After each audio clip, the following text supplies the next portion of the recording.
지금 게다가 또 이걸 알고 영악한 우리 이준석 씨가 네. 가출했잖아요. 밖에 나가가지고 이 인터뷰 저 인터뷰 꼭 보면은 네. 조선하고 인터뷰하면 그다음에 동아하고 인터뷰입니다 보니까 예. 이런 식으로 자꾸 인터뷰를 하면서 윤석열을 흔들어요. 그러니까 지금 아직도 준석 씨가 너무 윤석열을 우습게 보는 경향이 있어요.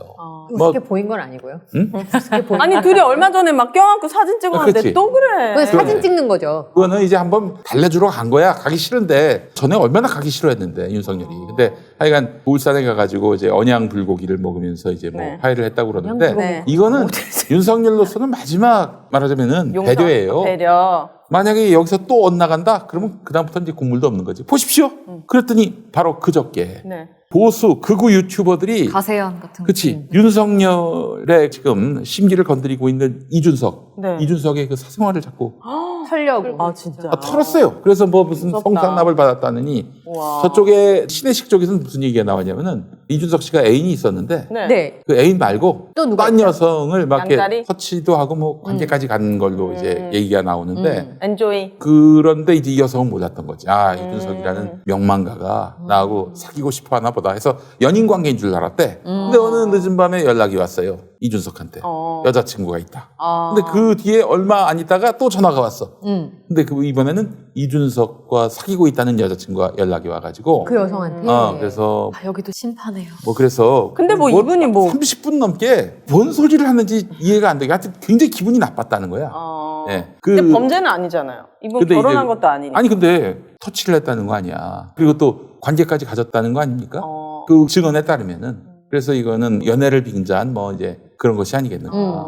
이렇게 또 이제 개인 신상을 이제 털기 시작하는 거죠. 네, 그래서 또 그 문자도 공개하고 그 여성이 그 피해 여성한테 전화했던 그 녹취도 공개하고. 아 이게 보면은 이건 너무나 명백한 정치 공작이거든요. 그래요. 그렇지. 근데 이준석 씨가 크게 대꾸하지 않아요. 아 그래요? 네, 그게 참 그게 제일 좋은 거 아니에요? 그럼 무시하는 게? 아, 무시하는 게 아니야. 무시하는 게 아니라 깨갱하는 분위기. 왜 이렇게 오늘따라 눈이 커지시는 거? 오늘 많이 신나셨는데? 아니, 그래. 들어올 때부터 앉을 때부터 안 시켰는데 본인이 얘기하니까 그러니까. 네, 지금 처음이잖아요. 내 가슴에다 필라를 꽂았습니다. 아 필라를 맘스 시사 거의 가수면 하시는 방송이신데 오늘 이렇게 말을 많이 예, 하시는 오늘 거예요? 필라를 꽂았어요. 아 그래요? 예, 필라를. 좋습니다. 예, 근데 이제 하여간 그래서 이준석 씨가 이러면 어떻게 나와야 되느냐. YS 같은 경우에는 YS. 이건 정치 공작이다 하면서 전면전에 나서겠다. 용서할 수 없다. 나에 대한. 이렇게 나와야 되는데 네. 깨갱하고 조용히 해 우선. 성렬형이 불러주면 언제든지 뭐. 도로 들어가야죠. 뭐 이런 식으로 얘기를 한 거야. 뭘 쥐고 나는 그런 있긴 얘기 하나 한 적 없다 이렇게 된 거죠. 아니 처음에는 뛰쳐나갈 때는 왜 윤석열 선대위 안 한다.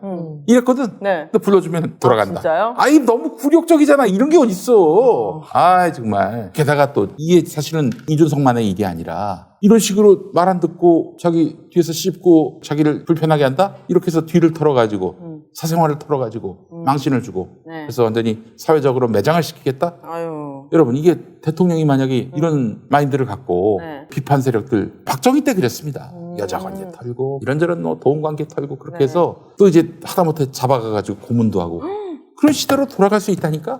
이게 남의 얘기가 아니에요. 오늘은 이준석이지만 내일은 내가 될 수 있는 그럼 거예요. 김용민 가장 먼저 그런데 털리실 것 그냥 같아요. 전뭐 털어봐야 여자 관계가 나올래야 나올 수가 없어. 여자 관계는 당연히 안 나오지. 여- 그걸 기대하진 않을 근데- 거예요. 누구든. 네, 죄송하지만. 그래서 네. 그래서 나는 뭐 여자 관계가 나온다. 네. 사실이 아니어도 인정하기로 했습니다. 무조건 인정합니다. 저는. 무조건. 모든 사람이 알게 돼. 정치 공작이구나. 이거는 네. 공작이다 100%. 뭔 얘기야? 뭐 이렇게. 예. 네. 근데 이제 이준석 사건 이걸 보면서 이제 저희 같은 스피커들이 또 열심히 지금 떠들고 있는데 이게 간단하게 넘길 문제가 아니다. 이준석 신기하다. 쌤통이다 이렇게 넘어갈 문제가 아니야. 내일은 여러분의 일이 될 수 있다라고 막 이렇게 떠벌릴 거란 말이죠. 이런 식으로 길들이기를 하는 거죠. 아니 실제로 박근혜 정권 때그 최동욱 검찰총장 그 양반 국정원 대선 개입 수사한다면서 살아있는 권력 박근혜 권력을 막 건드리니까 네. 박근혜 정권 청와대가 우리 저 동욱이 형 혼외자 그걸 들춰내가지고 결국 쫓아냈잖아요. 그런 맞아요. 일이 또 발생할 수도 있다니까. 근데 정말 이게 정치권에서 뭐가 없구나라는 생각을 제가 왜 했냐면 이준석 대표와 강용석 변호사가 친해요. 진짜요?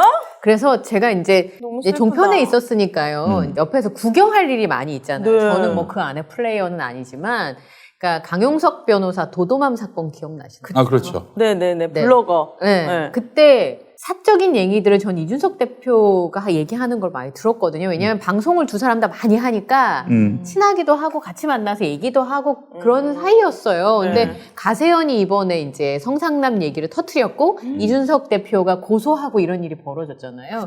둘은 꽤 자주 밥 먹고 뭐 술도 한 잔씩 하는 사이였던 걸로 제가 기억이 되는데 그게 좀 오래전 일이기는 하지만 네. 나는 옆에서 봤을 때 좀 둘이 친해 보였는데 뭐 제가 실제로 친한지 어떤지야 뭐 같이 있어보지 않아서 알 수는 없지만 서로 근황도 자세히 알 정도의 사이였는데 저렇게까지 되나? 뭐 이런 생각이 좀 들긴 들었어요. 돈 앞에 권력 앞에 그런 거 없죠. 의리, 우정 이런 거 없으실 것 같아요. 왠지. 부동산은 특히 그렇습니다. 네. 예. 아, 이거 오늘 뭐 말씀 많이 하셔가지고 배고프시죠?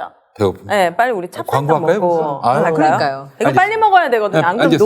녹아요. 예. 자, 빵준서 찹쌀떡을 여러분들께 소개하겠습니다. 와, 이게 잘 나가는 건데 그러니까. 무려 46% 할인 이벤트가 여러분을 기다리고 있습니다. 네. 46%가 네. 할인 퍼센트였어요. 자, 저는 뭐 이거- 함유율인지 알고. 김영민닷컴에서 가장 잘 나가는 제품인데요. 대한민국 11대 제과 명장인 박준서 명장이 직접 만든 견과류 듬뿍 달지 않은 아껴 먹어야 찹쌀떡입니다. 맛있고 건강한데 저렴하기까지 해서 그렇죠. 늘 초고속 품절이 됐던 제품입니다. 이제 그 생산 라인을 증설해서 김용민닷컴에서는 배송 지연 없이 바로 구매가 가능합니다. 예전에는 겨울이면 찹쌀떡 메밀묵을 길거리에서 파는 분들이 많았는데 요즘에는 그런 분들 거의 보기 어렵습니다만은 자, 추운 겨울 빵준서 찹쌀떡과 함께 추억을 되살려 보시기 바랍니다. 자, 빵준서 찹쌀떡 한 박스 6개 들어있는데 12,900원이고 빵준서 찹쌀떡 3박스 6개 들어있는 게 곱하기 3개죠. 28,400원.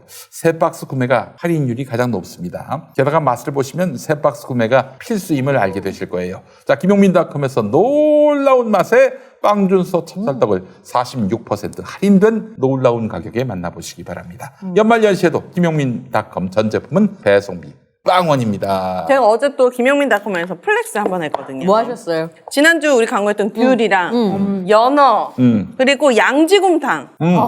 여러분, 아, 진짜 김용민닷컴에 들어가면 지갑이 열릴 수밖에 없는데 한 5-6가지 있는데 정말 배송비 다 무료입니다. 회원은 가입을 하시면은 배송비 다 무료로 되니까 많이 애용해 보시고 이 찹쌀떡은 제 오정TV에도 광고하는 제품인데 게스트들이 끝나고 갈 때 꼭 하나만 더 달라고 얘기할 정도예요.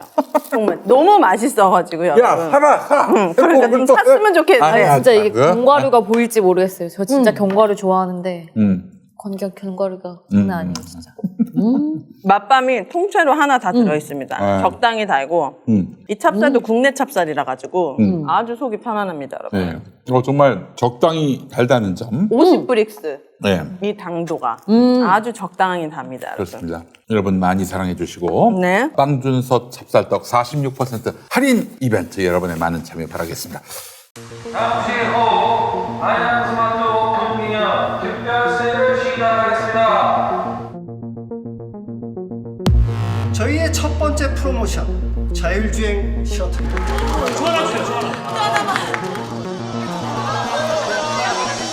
이번 달 야심차게 준비한 프로모션 제품들입니다. 모두 무료로 제공해드리겠습니다. 렛츠고! 자, 20분 남았는데 네. 제 얘기 할까요? 네. 지난주에 못했던. 근데 지난주 얘기와는 다른 주제를 가져와봤습니다. 한 주만에 제 마음이 바뀌어가지고. 많은 분들이 안 궁금해하실 수도 있는데 저는 이 얘기를 하고 싶어서 제가 후원하는 단체이기도 하고 전국 장애인 차별 철폐연대 정장연에 대한 얘기를 해볼까 네, 합니다. 네. 최근에 이제 이분 중에 대표로 활동하시는 분께서 100만 유튜버 그런 분한테 또 이렇게 마녀 사냥을 당해가지고 왜요? 출근길에 이제 장애인들이 시위하는 거 시위했었잖아요. 그걸 가지고 약간 너무 비하하고 그러니까 몰아가기를 하고 있더라고요. 최근에 이제 장애인 분들이 출근 시간에 정말 복잡하잖아요. 지하철에서 시위를 했습니다. 오선에서. 이분들의 주장은 이동권을 제발 보장해달라. 그래서 20년 동안 계속 뭐 버스의 계단을 저상버스 또는 이제 지하철의 엘리베이터라도 제발 설치를 해달라. 왜냐? 우리는 이동을 할 수가 없으니 교육을 받을 수가 없고 교육을 받을 수가 없으니 당연히 일을 못하고 너무나 힘들다. 이걸 20년 동안 얘기해도 들어주지 않자 이들이 출근길에 온 거거든요. 그래서 오마이뉴스에서 이 장애인 시위를 각 언론사에서 어떻게 보도를 했나, 과연. 이들이 왜 이럴 수밖에 없었는지에 대해서는 누군가 얘기는 하고 있나, 또는 비하만 하고 있나, 출근길 정체, 뭐 장애인들 시위 때문에 뭐 이렇게 되고 있나, 이런 기사가 떴더라고요. 그런데 저는 이제 장애인들의 얘기를 이제 하게 된 이유는 우리나라 전 국민의 장애인이 5%라고 해요. 근데 이 5% 중에서도 90%가 후천적 장애를 갖게 보통 이제 돼요. 교통사고나 사고로 인해서 네. 우리도 그- 얼마든지. 네, 될수 우리는 있어요. 다 예비 장애인이고요. 이 후천적 장애를 갖게 되신 분이 90%라는 거. 그리고 이 원인의 1위는 다 질병이래요. 그래서 사고가 아니고. 네, 그래서 우리가 다 예비 장애인이 될 수 있기 때문에 이들의 목소리를 이렇게 외면해서는 안 된다라는 생각을 해서 가져와 봤습니다. 그런데 어떻게 보도를 했나 봤더니 이제 신문사에서 경향, 동아, 조선일보는 아예 언급을 하지 않았고 매일경제, 한국경제도 마찬가지고 중앙일보에서 하나 실었고 한겨레 5번, 한국일보 5번, 방송사에서는 MBC에서 2번, JTBC 1번, TV조선 1번, 채널A 1번, MBN 1번, KBS, SBS는 싫지 않았습니다. 그래서 이들이 2001년도부터 4호선 오이도역에서 사고를 당한 것을 시작으로 올해 20년째 당연한 이동권을 보장해달라. 20년 동안 보상을 받고 있지 못하다, 보장을. 근데 이런 이유가 언론의 무관심 또는 무보도가 한몫하고 있는 거 아닌가. 이들의 외침이 정말 어디로 갈 곳이 없다는 거죠. 대부분의 언론사에서는 최악의 지연, 출근길 발목, 시민 불편 등을 부각했고요. 이들이 왜 그러는 거에 대해서는 이유를 언급하지 않거나 또는 소극적으로 보도하는 언론사들이 굉장히 많았습니다. 그래서 시민 불편이 우려가 된다면은 장애인들의 이동권부터 우리가 관심을 가져야 되지 않을까라는 생각을 했고, MBC에서 휠체어로 막아선 지하철, 왜 월요일 출근길에 이 기사를 봤더니 20년 동안 약속은 지켜지지 않았고 또 그 사이 2017년도에 리프트를 타려던 장애인이 또 추락해서 숨졌다. 해결해야 하는 문제가 무엇인지 구체적으로 짚었던 기사가 또 났습니다. 그리고 한국일보도 이렇게 기사를 실어주었고요. 그래서 이렇게 수십 년간 반복되는 시위와 교통 불편이 시민 불편으로 우려하는 기사로 전락할 것이 아니라 이렇게 시위를 하지 않아도 되는 환경을 만들면 되는 거거든요. 그래서 시민 불편, 교통 차질 기사를 쓰기 전에 장애인 이동권 보장을 위해 우리가 필요한 것이 무엇인지 살피는 기사를 써야 되는 게 아닌가라는 기사가 있어서 가져와 봤습니다. 네. 전날 MBC 보도가 굉장히 마음에 와 닿았었어요. 그러니까 원래는 이제 월요일 아침 출근 시간에 한 건 그렇게 하지 않으면 쳐다봐주지 않기 때문에 맞아요. 출근길에 지하철 문이 열렸을 때 거기다가 장애인분들이 휠체어를 이렇게 왔다 갔다. 예, 바퀴를 끼운 거예요. 문이 못 닫히게. 네, 맞아요. 그러니까 물론 아침 출근길에 2시간 정도 낭패를 당하신 분들이 있었던 건 사실이에요. 그런데 MBC 기자가 왜 그러면 그렇게까지 본인들은 위험하지 않을까요? 본인들도 굉장히 목숨 위험한 걸고 하는 상황이잖아요. 거죠. 네. 그래서 물어봤어요. 그랬더니 저도 친구를 만나고 싶고 저도 밖에를 나가고 싶습니다. 라고 얘기를 하시더라고요. 근데 보통 장애인들 콜택시를 부르면 와요. 근데 장애인분들이 콜택시를 부르면 오는 시간이 저는 카카오택시 방송 끝나고 나가면 부르면 최대 한 5분에서 6분 사이엔 제가 택시 탈 수 있거든요. 네. 이분들은 기본 1시간 반이래요. 맞아요. 그거는 평일 낮에. 그러면 출근 시간에 부르면 제가 만약 8시까지 출근을 해야 되는 장애인이다. 그럼 6시에 장애인 택시를 불러서 타고 가야 돼요. 네. 그렇지 않으면 제 시간에 갈 수가 없대요. 그리고 제가 최근에 작은 스타트업을 이제 아는 분들하고 그래서 제가 유튜브도 시작을 한 건데 저랑 같이 하는 예비 창업단에 20대 젊은 친구가 있어요. 그 친구가 장애인 이동권을 보장하는 사회적 기업을 만들었어요. 저 그 친구 앞에 너무 부끄러웠거든요. 그 나이도 어린 친구가. 그래서 물어봤더니 휠체어가 물건을 걸 수 있는 게 없대요. 그래서 물통 하나도 어디다 걸고 갈 수가 없는 거예요. 네. 그래서 설마 그랬더니 아무것도 걸 수가 없다고 되어 있더라고요. 그리고 실제로 그 리프트에다가 휠체어를 얹고 내려오는 게 거의 절벽을 내려요. 한 번만 타보시라고 저는. 실제로 사고도 있었죠. 네, 사고가 여러 번 맞아요. 있었어요. 그러니까 서울 버스에 10대 중에 8대는 아직도 장애인이 탈 수가 없어요. 그러니까 탈 수 없다고 봐야겠죠? 지하철에 엘리베이터 당연히 그냥 그 불가능한 거예요. 네. 제가 봤을 때는. 네. 그리고 저도 가끔 신민정 평론가 왜 이렇게 갈아탈 때 죽겠다 생각 들 때 없어요? 길 때 있죠. 뭐 동작역 뭐 이런 네. 거. 그러니까 에스컬레이터를 타지 않고 걸어서 가보자고 생각은 하는데 갈 수 있을까? 이런 때가 있잖아요. 맞아요. 뭐 이런 데 있죠. 네. 건강한 저도 그런데 그런 역이 천지예요, 서울에는. 근데 아까 말씀하신 것처럼 알아봐 주지 않는다. 네, 아무도 들어봐 주지 않는다. 이게 지금 우리가 되게 착각하고 있는 것 중에 하나가 뭐냐면 이분들의 일이고 우리가 뭔가 선처를 해서 또는 우리가 뭐 인심을 써서 시혜를 라고 베풀어서. 그렇게 한다고 생각하는데 사실 이분들이 목숨 걸고 투쟁해서 전 지하철역에 엘리베이터 만들자고 한 거고 이분들 덕분에 거의 90몇 % 엘리베이터가 생겼어요. 이 얘기를 한 번 했던 것 같은데 근데 지금 그 엘리베이터 사용하는 분들을 보면 장애인들의 퍼센테이지는 낮아요. 오히려 다리 다치신 분들, 노약자들, 짐 많으신 분들 실제로 그 엘리베이터를 누가 타는지 돌아보시면 저도 애기 유모차에 있어서 탔고요. 그게 없으면 저도 애 데리고 못 나가요. 그렇죠. 차 없이 다녀야 될 거리들이 있어요. 그런 데서 만약에 이 엘리베이터가 없었다면, 그러니까 이분들이 지금 이 장애인의 이동권을 가지고 얘기하고 있지만 언젠가는 그게 우리와 관련된 우리의 일상과 건강한 사람도 비장애인들도 충분히 자기 삶에 영향을 줄 수 있는 권리거든요. 그러니까 이분들이 시위하셨던 거 보니까 기재부 장관 나와라 면담 요청하더라고요. 네. 왜냐하면 정책이 있는데 예산 책정이 안 돼 있대요. 한 푼도 안 돼 있다면서요. 그 예산 책정이 안 돼 있는 정책이 과연 그게 의미가 있는 거예요? 그러니까요. 말도 안 되는 얘기죠. 이분들이 그게 바로 교통약자 이동 편의 증진법인데 네. 대중교통이 지방자치단체 업무다 이런 이유를 들어가지고 아. 중앙정부 예산 보조에서 제외를 해버렸어요. 우리 기획재정부가 홍남기 형님이 항상 이런 식입니다. 매사에 이런 식이에요. 그러니까 사실 맞아요. 예전에 그 세월호 관련해서도 아마 이 정신치료 관련해서 그 예산도 그냥 확 깎아버려가지고 그때 세월호 가족들이 대노했던 기억이 나는데 매사에 이런 식이에요. 매사에 이런 식이야. 그래서 이제 중앙정부가 직업공무원들이 이렇게 목리를 부린다면은 네. 선출된 권력이 나서서 당신들 왜 이러느냐. 정신 차려라. 지금 이 정부가 어떤 정부냐. 촛불 정부다라고 얘기를 하면서 막 혼을 내줘야 되는데 좀 미진한 것 같습니다. 그래서 제가 이번에는 마이너리티 갑자기? 이 책을 보면은 이재명 후보가 이런 말을 했어요. 홍남기 부총리 겸 기획재정부 장관 네. 이렇게 목리를 부리는 이런 관료에 대해서는 어떻게 할 생각이 있냐라고 제가 이재명 후보한테 물었어요. 네. 이런 질문이었죠. 국민이 투표를 거쳐서 만든 권력에게 이제 권한을 위임하는데 어떻게 이럴 수가 있는가라고 했더니 이재명 후보가 홍남기 부총리 겸 기획재정부 장관 같은 사람이 경기도 휘하의 공직자로 있었다면은 본인이 그만두든지 저한테 잘리든지 했을 겁니다. 임명받은 관료는 선출 권력에 복종해야 하고 통제받아야 합니다. 국민을 위해 봉사하는 관료 조직이 제멋대로 하면 안 되지요. 이런 말씀을 했습니다. 네. 394쪽에 341쪽에 마이너리티 이재명. 예. 처음에 나온 거 좀 팔렸나요? 많이 팔렸습니다. 오, 아니, 그래요? 저희 집에도 있거든요. 예, 그렇습니다. 우와. 또 여러분 돈 주고 샀어요, 88페이지가 더 늘어났어요. 아, 88 많은 관심 페이지. 바라겠습니다. 가격은 같나요? 가격은 조금 올랐습니다. 아, 너무하시네. 제일 중요한 거예요. 예, 아니 88페이지를 늘렸는데 오유래 씨가 못 말하게 하니까 글로 적으셨어요. 그러니까 여러분. 그러니까 한마디만 하는 거야. 이걸 읽으시면 됩니다. 이렇게. 저는 안 읽겠습니다. 여러분들 예. 많은 구매 부탁드립니다. 이 기재부 말이에요. 이 사람들은 또 퇴직한 후에 여기저기 또 이제 데가 많아요. 정관 예우. 전관 예우지.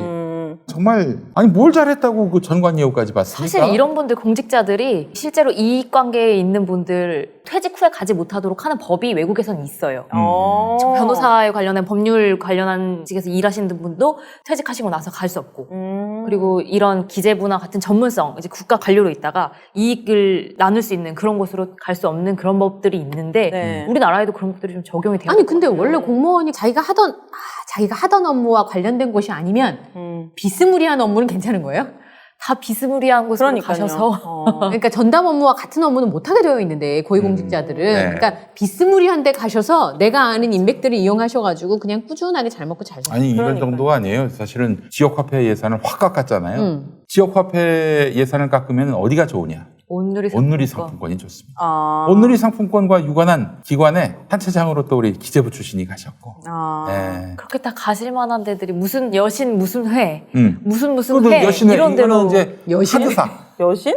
아니 그 여신 말고. 여신이라고 있어요. 또. 네. 카드 관련한 신용카드. 회사인데 어. 그 회사의 또 단체장으로 기재부 출신이 가니까. 결국 이런 네. 식으로 가는 거죠. 아, 나 정말 참 적당히 어쨌든. 하셔야지 좀. 아니 물론 이제 기재부 공무원들이 나라 국간을 지켜가지고 돈이 이제 허투루 나가는 일이 없도록 해야 되겠지만은 아니 공공의 도움이 필요한 분들한테 나가야 될 예산이 이렇게 터무니없는 이유로 가로막힌다면은 이거는 국민을 위해 봉사하는 공직자의 자세가 아니죠. 봉사라니요. 세금 다 월급 따박따박 받고 무슨 그렇지. 무슨 봉사. 아니 IMF 때 뭐 이런 한 푼이라도 월급이 줄어들었습니까? 우리 공무원분들 동결은 됐을지언정 깎인 적은 없었을걸? 그리고 국회의원분들도 좀 반성하셔야 돼요. 그놈의 쪽지 예산 자기 동네에 뭐 짓고 하는 거는 막 플래카드 이렇게 걸어가지고 그러니까요. 하여튼 합작품이에요, 제가 봤을 때. 저희들은 당연히 이제 불편할 수 있겠지만 이분들은 생존을 걸고 나오는 그럼. 분들이기 때문에 네. 이들이 왜 이렇게 당연히 출근 시간에 이렇게 하는 건 많은 민폐고 많은 많은 불편이 분들이 있는 건 그건 인정하죠. 맞아요. 예. 힘들어할 수 있죠. 20년 동안 외쳤지만 아무도 들어주지 않아서 이분들이 이 추운 날씨에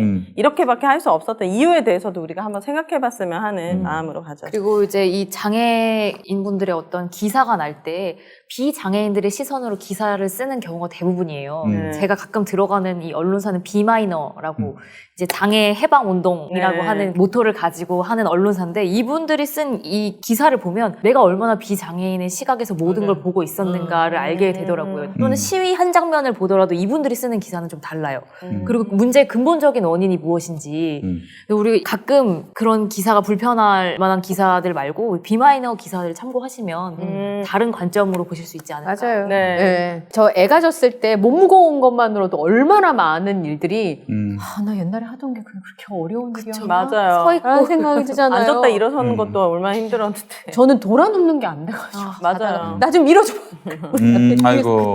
그러니까 아이를 갖는 것도 단 10개월이잖아요. 그럼에도 그게 그렇게 불편했는데 이분들은 그냥 그걸 안고 사셔야 네, 되는 수십 년을. 부분들이니까 네. 좀 같이 좀 지켜봐 드렸으면 하는 그런 생각이 좀 듭니다. 분들의 안전하고 그리고 또 편리한 이동권이 결국에는 우리 삶의 질을 그럼요. 높일 겁니다. 네. 오늘 오윤혜 씨의 아이템을 보면 선정성 기사는 절대 아닌데 저분의 속내를 좀 궁금해. 민낯이 이쁜 양반 같아요. 네. 따뜻한 분이에요. 아닙니다. 네. 왜냐면 우리가 요즘 또 정치 이슈로 되게 많이 핫하고 그런 것들이 당연히 조회수는 올리겠지만 그런 것들을 너무 잘하는 분들이 계시니까 저는 이제 제가 뭐 아무런 힘도 없지만 이렇게라도 얘기를 해서 우리가 조금이라도 관심을 가질 수만 있다면 그걸만으로도 된 게 아닌가라는 생각이 듭니다. 맞아요. 저는 오윤혜 씨의 저 픽을 보면서 저분의 마음을 좀 짐작하는 그런 부분들이 좀 있어요. 이번 주에 이재명 대선 후보와 윤석열 후보의 토론 때문에 난리가 났잖아요. 제가 이제 오늘 하려고 했던 얘기로 마무리를 좀 했으면 좋겠다라는 네. 생각이 드는데요. 3프로 TV라고 뭐 너무나 잘 아시는 네. 그 조회수가 100만 조회가 차이가 나가지고 그래요? 이제 따로따로 녹화를 한 것 같아요. 제가 밖에서 보니까 윤석열 후보가 우선 토론에 응했다라고 하는 것도 뉴스가 됐고 윤석열 후보가 정책 토론에 대해서 이제 답변을 했고 이재명 후보가 답변을 했는데 그 영상이 이제 조회수가 폭발을 한 거예요. 이재명 후보의 토론과 관련된 조회수가 300만이 넘었더라고요. 우와. 브로그에 보니까 320만 뷰 정도로 기록을 대박. 했고요. 그 다음에 윤석열 후보가 똑같이 정책에 대한 답변을 했는데 그것도 한 120, 30만? 네, 그 정도의 한 100만 정도 차이가 나는데 저는 오늘 이걸로 마무리를 했으면 좋겠다는 생각이 듭니다. 이 3프로 TV는 제가 아는 지인분들이 많이 포진해 있는 유튜브 채널이에요. 근데 이분들은 정치가 아니라 경제에 포커싱 되어 있는 그쵸. 특히나 이 유튜브 채널에는 주로 이제 남자분들이 정말 많이 들어오시잖아요. 이제 경제, 주식 투자 뭐 이런 걸 많이 하시니까 네. 제가 지인한테 물어보니까 거기 나오는 애널리스트가 한마디만 잘못하면 정말 쌍욕에 개욕에 온갖 수모를 당했대요. 그럼 돈이 걸린 문제인데. 왜냐하면 네. 대한민국에 그만큼 경제에 예민한 사람 그리고 경제 고수가 제야에 많다는 얘기예요. 많죠. 그런데 거기에 지상파 방송이 하지 않았던 뭐 아까 말씀하셨던 그런 여러 가지 의혹들을 파헤치느라 정책 비교가 전혀 안 되는 상황이었는데 네. 제가 그 좌상우상 뽑잖아요. 좌상우상을 보면 뭘 얘기하고 싶은지가 나오거든요. 네. 근데 보니까 정책에 답하다예요, 제목이. 그러니까 이거는 보통 KBS 1 텔레비전에서 할 만한 프로그램이에요. 네. 근데 그게 조회수가 어마어마하다는 하나. 그다음에 두 번째는 그래서 제가 생각한 게 언론인이었던 저로서는 누군가의 가십이나 누군가의 가족사나 뒷담화가 훨씬 더 재밌을 거라는 나의 짐작이 실제로는 그렇지 않은 건 아니에요. 지금 많은 국민들은 정책. 나라의 정책을 우리가 생각할 때 정책 얘기 재미없잖아요. 근데 그 정책을 어떤 방식으로 끌어가 줄 건가? 내년에 집값은 도대체 어떤 방식으로 어떻게 해서 잡을 것인지, 주식시장은 어떻게 할 건지 제일 중요한 거죠. 제일 중요한 문제에 고민을 했던 거예요. 그런데 거기에 대한 답변을 보고 굉장히 많은 분들이 조금씩은 결정을 하고 있다라고 하는 게 좀 느껴지더라고요. 제 느낌에. 네, 3%가 나라를 구했다라는 네. 말이 여러분들도 보시면 알 수 네. 있을 것이라 그러니까 생각이 듭니다. 저는 그거 보면서 영진 씨는 왜 선글라스를 끼고 있는가 뭐 이런 궁금증이 생기긴 했었는데 안구건조증. 안구건조증이 있어요. 안구건조증 때문에 그래서 볼이 빨개고 앉아있더라고요. 근데 저는 그걸 보면서 본질로 돌아가야 된다. 왜냐하면 사람들이 정치를 가십거리로 느끼기도 하지만 그러나 정치에게 숭고한 부분을 기대한다. 그래서 가끔 제가 이제 정책 아젠다를 결정한 선배들을 보고 재미없어 제가 맨날 그러거든요. 아 모병제 이런 거가 무슨 재미가 있어요 라고 얘기했는데 진짜 파급력은 그런 데서 발생을 하더라고요. 정책적인 측면에서. 근데 네. 아까 말씀하신 것처럼 이제 골든 크로스가 일부에서 벌어졌다라고 느끼시는 것 같아요. 김용민 PD께서는. 네. 저는 앞으로 한 70여일 동안 이삭 줍기에 성공하는 사람이 대통령 됩니다. 이삭 죽기. 이삭 줍기란 3프로 TV에서 했던 토론. 그런 그 다음에 지금 이제 대중연설을 못하는 상황이잖아요. 그러니까 토론회에서 어떤 식으로 맞붙었는지. 윤석열 후보가 어떤 내공을 가지고 있는지 저는 알 수가 없겠지만 토론을 말싸움이라고 얘기하는 걸 보고 많은 걸 생각했어요. 그렇네. 네. 이분은 일단은 범죄자라서 토론을 못하겠다? 핑계거리를 줄 수 있어요. 이 사람은 검사적인 사고를 일단 못 벗어났다는 생각이 들었고요. 두 번째로는 나는 너를 조사하는 사람이고 너는 그렇죠. 피의자야. 답은 네가 하는 거야? 이런 거예요? 그렇지. 그리고 두 번째로 뭐냐면 토론이라는 건 대선 후보의 토론은요 본인의 권리가 아니고요 듣고 있는 국민들의 당연한 권리예요. 우리가 비교해보고 맞아. 실력을 들어보고 서로의 질의응답에 어느 실력을 갖고 있는지를 볼 국민들의 권리인데 마치 본인의 어떤 권리인 것처럼 착각하고 있어요. 그러니까 그 부분에 대해서는 정말 빨리 주변에서 좀 얘기를 해줘야 되지 않나. 더 이상 누가 얘기를 하는 건지가 되게 궁금했던 게 사실 김용민 TV를 보시는 분들은 정치적인 지지 성향이 있으시니까 제가 좀 껄끄럽게 들리실지 모르겠는데요. 2012년에 제가 이제 대선 그 해 선거를 사실은 국민의힘 쪽이 다 이겼잖아요. 네. 그 당시에 정말 말 못하는 걸로 유명한 박근혜 전 대통령도 그 당시에 토론에서 이정희 후보와 나왔던 그 모습을 보고 많은 사람이 마지막 표를 찍었어요. 그러니까 말을 얼마나 잘하느냐가 토론을 얘기하는 게 아니라 제가 오윤혜 씨의 픽을 보고 아 오윤혜는 저런 사람이구나 짐작하잖아요. 그런 것처럼 윤석열의 픽을 보고 이재명의 픽을 어떤 주제를 어떤 방식으로 접근하느냐 달변이든 아니든 그분도 다 검사와 변호사니까 보통 사람보다 말 잘하시겠죠. 그렇지만 그 안에 담겨져 있는 걸 짐작한다는 거잖아요. 근데 그게 말싸움이 될까 봐 공식 토론이 아니면 안 나가겠다. 글쎄요. 비대면 시대에 그럼 어떤 방식으로 본인의 안에 있는 걸 꺼내 보여줄 것인지 저는 그 부분에 있어서 굉장히 회의가 들더라고요. 다시 또 선거 판세 얘기를 안 할 수가 없는데 네. 이렇게 국민의힘이 코너에 몰리고 윤석열이 코너에 몰리면 국민의힘은 어떻게 나올까요? 윤석열은 어떻게 나올까요? 더 세게. 그렇지. 막말을 합니다. 그리고 더 더러운 네거티브를 하게 돼요. 그래야만 거예요. 우리의 활로가 있다라고 생각을 하고 있습니다. 근데 이 생각이 여기에 머물면은 그 당은 그 후보는 반드시 집니다. 그럼요. 오늘 안동 가가지고 안동. 무식한 삼류 바보들을 데려다가 정치를 해서 나라 경제 망쳐놓고 외교 안보 전부 망쳐놓았다. 예. 그래 무식한 삼류 바보를 데려다가 한 건 맞네. 본인 윤석열 본인 무식한 삼류 바보 아닙니까? 서울대 무지하다 출신에 못해 대한 무식하다 못해 아주 상을 무개념의 아주 극치인데 또 이런 말도 했습니다. 곱게 정권 내놓고 물러가라. 오, 야, 세게 나오네. 진짜 이건 뭐 이건 깡패, 세게가 깡패. 아니고 깡패 같아. 그쵸. 네. 오늘 또 제가 했던 말이 있잖아요. 아, 난 이거 보고 정말 경악을 금치 못했습니다. 무슨 말을 했냐면은 네. 수사 과정에서 자살하는 것은 세게 추궁하고 증거 수집도 열심히 하니까 초조해서 하는 것이다. 그러니까 검찰 수사받는 사람들이 죽은 거는 죽은 놈 잘못이다라는 얘기입니다.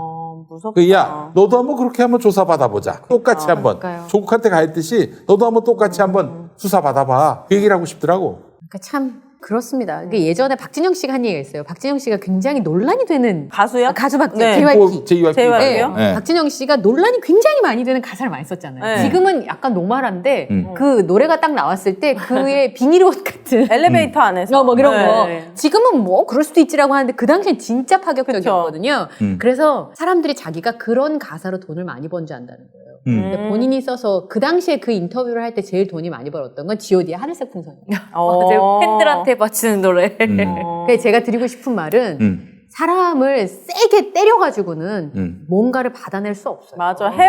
햇님과 달님 이야기도 있잖아요. 햇님이 네. 옷을 벗기지 바람이 옷을 벗기진 않잖아요. 그러니까 어떤 말로 사람의 마음을 얻을 수 있는지는 본인들이 판단하셔야 되는데요. 자꾸 누군가를 위에서 내려다보는 느낌이 들어서 기분이 좀 그러네요. 그렇죠? 네. 천공 스승님 분발하세요.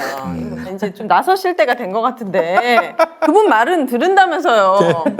아, 진짜. 그래서 저는 그런 말을 했습니다. 이재명이 마이클 샌델하고 이제 네. 대화를 네. 했다면 윤석열은 천공스승하고 한번 해보라고. 증문즉답 이런 거. 네. 아주 정말 수준이 딱 맞을 것 같습니다. 그날 예. 기자들은 난리가 나겠네요. 네. 한마디만 해도 맨날 기사가 나오는데. 글쎄 말이에요. 예. 예.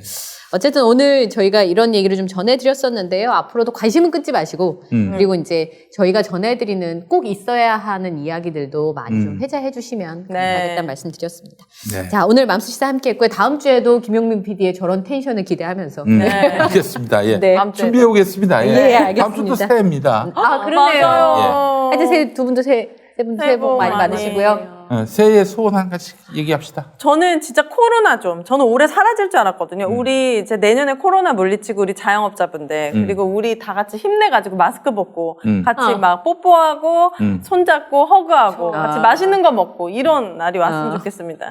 그러니까 시작과 끝이 이렇게 수미상이 될까요? 저희 아내도 그렇게 하길 바랍니다. 저한테. 새해 소망 하나씩 말씀해 주세요. 저도 코로나 이제 애 좀 이제 어린이집 유치원에 좀 실컷 보내고 그러니까. 자유롭고 싶어요. 아유. 그렇습니다. 네. 저는 새해 하는 유튜브를 그냥 어떻게든 와. 지금 유튜브 이름 뭐예요? 앵커리의 똑TV입니다. 네. 똑TV. 앵커리의 똑 네. TV. 이름 잘 지으셨다. 예. 진짜 너무 잘 어울리시는. 아, 근데 구독, 검색어에서 좋아요. 안 나와요. 아 그래요? 앵커리라고 치셔야 돼요. 제 이름 검색하면 김용민 TV 지금 바로 나오지 않아요. 예, 앵커리의 앵커리. 똑TV. 예, 앵커리 하니까 리춘이가 나오는데. 네, 그래서 이춘희 아나운서 1위 넘으셨거든요. 제가 검색 검색. 앵커리의 똑TV라고 치셔야 되는데요. 네. 어쨌든 구독자를 1000명을 넘기는 게 저희 첫 번째 아, 목표여서 그래요. 빨리 좀 열심히 여러분 하도록 하겠습니다. 도와주세요, 좀. 예. 자, 오늘 그럼 끝으로 김용민 PD의 소원은 네. 안 물어봐도 됩니다. 아, 저요? 네. 아, 저는 내년에 스캔들이 한번 좀 났습니다. 누구랑요? 아니, 농담입니다. 제 아내하고. 그러니까. 아내하고 한번. 분발하세요. 아, 예, 네. 아내분이 사이 좋은 뭐 그런 걸로. 네. 그냥 정혜인 씨를 빨리 버리고 김용민 PD에게 돌아오기를. 정혜인 씨가 망하길 바랍니다. 간절합니다. 정말 왜 이래? 막말로 마무리하도록 하겠습니다. 오늘 밤 뜨밤 보내시기를 바라겠습니다. 뜨밤 보내세요. 예, 그 저기 뜨밤. 전기장판 켜놓고. 알겠습니다. 예. 네. 불리난 밤. 그렇게 네. 경동 나비엔입니다. 자, 맘수시사 오늘 순서를 마무리하겠고요. 저희는 다음 주에 뵙겠습니다. 새해 복 많이 받으십시오. 네, 새해 복 많이 고맙습니다. 받으세요. 네.